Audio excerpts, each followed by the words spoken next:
और आप देख रहे हैं मीडिया पॉइंट। तो आइए शुरुआत करते हैं आज की प्रमुख खबर से। मौलवियों की तरह पंडित पुरोहितों को भी मिले सैलरी भत्ता। डॉक्टर विजय पाठक।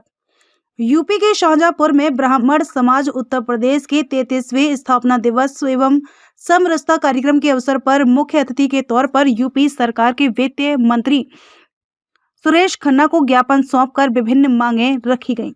ब्राह्मण समाज के समर्थक का कार्यक्रम में जनपद सहित प्रदेश के कोने कोने से आए हैं ब्राह्मणों ने एक स्वर में सभी मांगों को तत्काल रूप से संज्ञान लेकर लागू करने की वकालत की। साथ ही कार्यक्रम के दौरान वरिष्ठ जनों को सम्मानित भी किया गया। दरअसल शाहजहांपुर के महानगर स्थित विश्रात घाट पर परशुराम संस्कार केंद्र में आयोजित ब्राह्मण समाज उत्तर प्रदेश के 33वें स्थापना दिवस पर सामाजिक समरसता कार्यक्रम में उत्तर प्रदेश सरकार के वित्त मंत्री सुरेश खन्ना को मुख्य अतिथि के तौर पर आमंत्रित किया गया। उनके साथ जनपद के सांसद अरुण सागर, राज्यपाल सांसद मिथिलेश कुमार, एमएलसी सुधीर गुप्ता भी कार्यक्रम में उपस्थित रहे। प्रदेश एवं जनपद के कोने कोने से पहुंचे ब्राह्मणजनों द्वारा मुख्य अतिथि सुरेश कुमार खन्ना को ब्राह्मण समाज द्वारा एक ज्ञापन दिया गया। ज्ञापन में प्रमुख रूप से मुस्लिम धर्म के मौलवियों को दिए जा रहे सैलरी भत्ते की तरह मंदिरों के पंडितों एवं पुरोहितों को भी सैलरी भत्ता दिए जाने की मांग की गई। इसके साथ ही शाहजहांपुर जनपद का नाम बदलने, संस्कृत भाषा को राष्ट्र स्तर पर बढ़ावा देने, जीर्ण शीर्ण अवस्था में पहुंच चुके मंदिरों का पुनरुद्धार करवाने, संस्कृत महाविद्यालयों की स्थापना, साथ ही मंदिरों में दिए गए बिजली कनेक्शनों के बिजली बिल माफ किए जाएं, इत्यादि मांगों का एक मांग पत्र सौंपा गया। कार्यक्रम में मुख्य अतिथि के तौर पर अपने संबोधन में वित्त मंत्री ने कहा कि ब्राह्मण समाज द्वारा सामाजिक समरसता कार्यक्रम का जो आयोजन किया गया है वह अनुकरणीय है।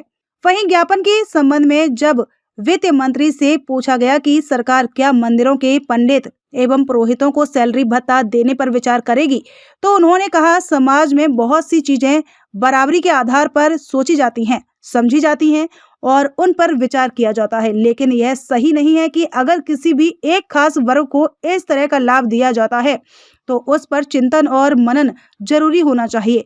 उन्होंने कहा कि हम मौलवियों और पुरोहितों को हम उनको बराबरी के आधार पर नहीं खड़ा करना चाहते हैं, लेकिन समाज में हमेशा जब भी किसी विशेष वर्ग के लिए या शासन के लिए कोई बात सोची जाए तो दो तरीके से सोची जानी चाहिए। फिलहाल वित्त मंत्री उपरोक्त मांग पर गोलमोल जवाब देकर चलते बने। मीडिया पॉइंट की ब्यूरो रिपोर्ट। और मस्जिदों से कोई पैसा नहीं आता सरकार को, लेकिन फिर भी उनको हम उसको बराबर के आधार पर नहीं खड़ा करना चाहते, लेकिन समाज में हमेशा जब भी कोई विशेष वर्ग के लिए या किसी सेक्शन के लिए कोई बात सोची जाए तो इन टोटलिटी में सोची जानी चाहिए। आपको जो मौलवी लोगों को सैलरी दी जा रही है और पुरोहितों पंडितों को सैलरी की मांग की गई, क्या कहना चाहेंगे? देखिए,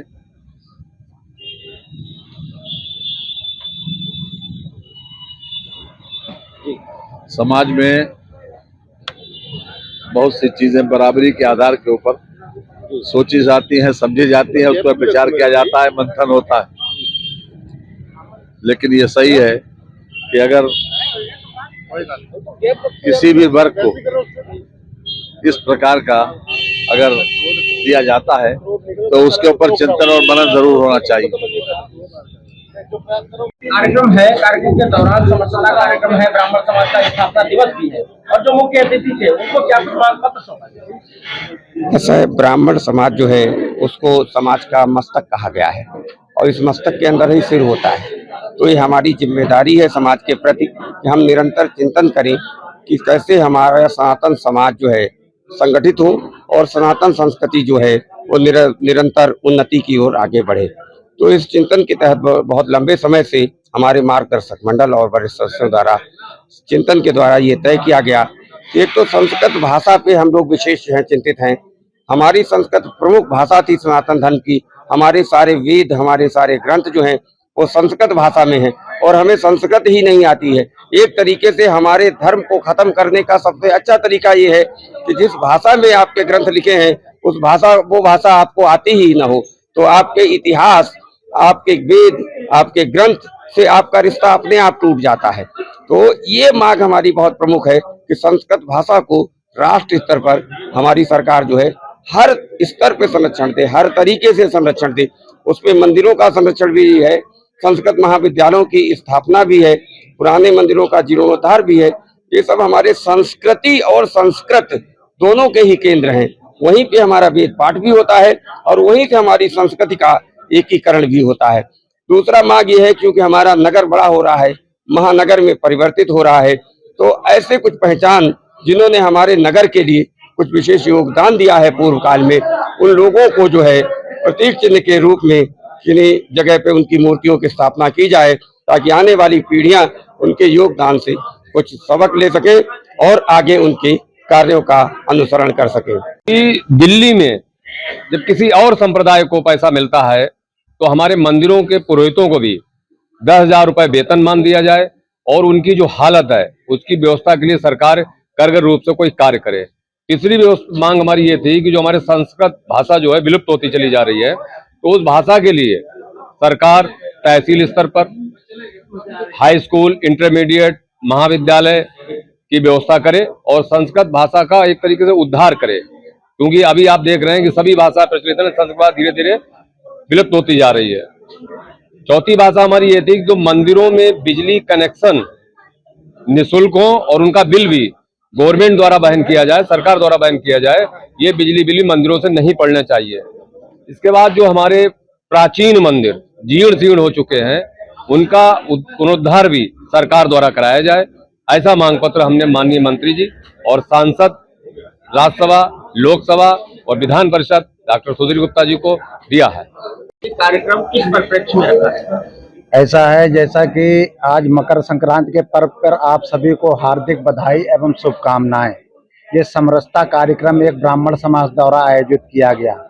इसके माध्यम से संदेश ये दिया गया कि समाज के स्थापना के लिए, समाज को आगे बढ़ाने के लिए हमको सबको एक होकर काम करना पड़ेगा। उसमें ब्राह्मण जाति ही नहीं बल्कि सर्व जाति के लोग जब तक सम्मिलित नहीं होंगे तब तक हम इस मुहिम को आगे नहीं बढ़ा सकते।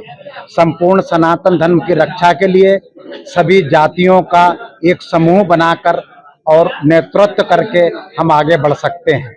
और समरसता कार्यक्रम का मतलब यही होता है। इससे ये संदेश दिया गया कि हर अच्छी चीज की स्थापना के लिए, चाहे वो राजनीति में हो, चाहे समाज हो, चाहे शहर के विकास के लिए हो और चाहे वो देश के विकास के लिए हो, जब तक हम एक होकर सभी जाति वर्ग समूह एक होकर काम नहीं करेंगे तब तक ना हमारा समाज आगे बढ़ सकता है और ना हमारा देश आगे बढ़ सकता है। माननीय नरेंद्र मोदी जी ने जैसा कहा है, उन्होंने बताया है, जब तक जन जन की भागीदारी नहीं होगी तब तक देश तरक्की नहीं कर सकता है। अतः जन जन की भागीदारी के लिए सुनिश्चित करनी होगी देश की तरक्की और देश की खुशहाली के लिए।